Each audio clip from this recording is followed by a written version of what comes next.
ಎಸೆದು ಡ್ಯಾನ್ಸ್ ಮಾಡಿದ್ದ ಯುವತಿಗೆ ಜಿಬಿಎ ದಂಡಾಸ್ತ್ರವನ್ನ ಪ್ರಯೋಗ ಮಾಡಿದೆ. ಮೈಕೋ ಲೇಔಟ್ನಲ್ಲಾಗಿರೋದು.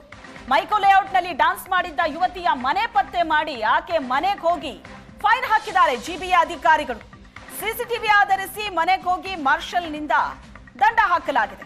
1,000 ದಂಡ ಕಟ್ಟಿಸಿಕೊಂಡು ಬುದ್ಧಿ ಹೇಳಿದ್ದಾರೆ ಅಧಿಕಾರಿಗಳು. ಕಸ ಎಸೆದು ಡ್ಯಾನ್ಸ್ ಮಾಡಿದ್ಲು ಯುವತಿ.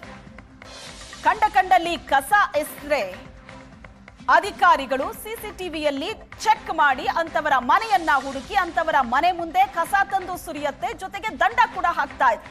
ಇದರ ವಿರುದ್ಧ ಆಕ್ರೋಶ ಕೂಡ ವ್ಯಕ್ತವಾಗ್ತಾ ಇದೆ. ಆದ್ರೆ ಎಲ್ಲೆಂದರಲ್ಲಿ ಕಸ ಎಸಿಬಾರದು ಅನ್ನೋ ಕಾರಣಕ್ಕೆ ಅಧಿಕಾರಿಗಳು ಈ ಅಸ್ತ್ರ ಪ್ರಯೋಗ ಮಾಡ್ತಾ ಇದ್ದಾರೆ. ಆದ್ರೆ ಇದೊಂದು ಘಟನೆ ನಡೀತು ಮೈಕೋ ಲೇಔಟ್ನಲ್ಲಿ. ಕಸ ಎಸೆದು ಆಕೆ ಅಲ್ಲಿ ಡ್ಯಾನ್ಸ್ ಮಾಡಿದ್ಲು. ಸಿಸಿಟಿವಿ ದೃಶ್ಯ ಆಧರಿಸಿ ಆಕೆಯ ಮನೆಯನ್ನ ಪತ್ತೆ ಮಾಡಿ ದಂಡ ಹಾಕಿದ್ದಾರೆ ಅಧಿಕಾರಿಗಳು. 1,000 ದಂಡ ಕಟ್ಟಿಸಿಕೊಂಡು ಬುದ್ಧಿ ಹೇಳಿದ್ದಾರೆ. ಕಂಡಲ್ಲಿ ಕಸ ಎಸಿಬಾರದು, ಕಸ ಎಸೆದ್ರೆ ಅಂತವರಿಗೆ ದಂಡ ಹಾಕ್ತೀವಿ, ಅಂತವರ ಮನೆ ಹುಡುಕಿ ಅವರ ಮನೆ ಮುಂದೆ ಕಸವನ್ನ ತಂದು ರಾಶಿ ಹಾಕ್ತೀವಿ ಅಂತ ಅಧಿಕಾರಿಗಳು ಹೇಳ್ತಿದ್ದಾರೆ ನಿಜ. ಆದ್ರೆ ಹಲವರು ಇದಕ್ಕೆ ರಿಯಾಕ್ಟ್ ಮಾಡ್ತಾ ಇರೋದು, ಸಮಯಕ್ಕೆ ಸರಿಯಾಗಿ ಕಸದ ಗಾಡಿ ಬಂದ್ರೆ ನಾವ್ಯಾಕೆ ಕಸವನ್ನ ತಗೊಂಡು ಹೋಗಿ ರಸ್ತೆ ಬದಿಯಲ್ಲಿ ಸುರಿತೀವಿ ಅಂತ. ಈ ಅವ್ಯವಸ್ಥೆ ಕೂಡ ಈಗ ಸರಿ ಆಗ್ಬೇಕಾಗಿದೆ.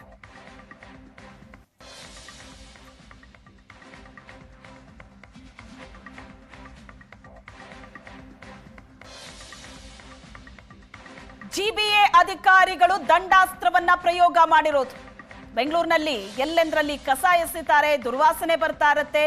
ಬೆಂಗಳೂರಿನ ಸೌಂದರ್ಯ ಮತ್ತು ಸ್ವಚ್ಛತೆ ಎರಡನ್ನೂ ಕೂಡ ಇದು ಕೆಡಿಸ್ತಾ ಇದೆ. ಹಾಗಾಗಿ ಜಿಬಿಎ ಅಧಿಕಾರಿಗಳು ಈ ದಾರಿಯನ್ನ ಹಿಡಿದಿದ್ದಾರೆ. ಆದ್ರೆ ಕೆಲವರು ಅಲ್ಲಿ ಹುಚ್ಚಾಟ ಮಾಡ್ತಾ ಇದ್ದಾರೆ. ದೃಶ್ಯದಲ್ಲಿ ನೋಡ್ತಾ ಇದ್ರಿ, ಕಸ ಎಸೆದು ಯುವತಿ ಡ್ಯಾನ್ಸ್ ಮಾಡಿದ್ರು. ಆಕೆ ಮನೆ ಹುಡುಕಿ ಆಕೆಗೆ ದಂಡ ಹಾಕಿದ್ದಾರೆ.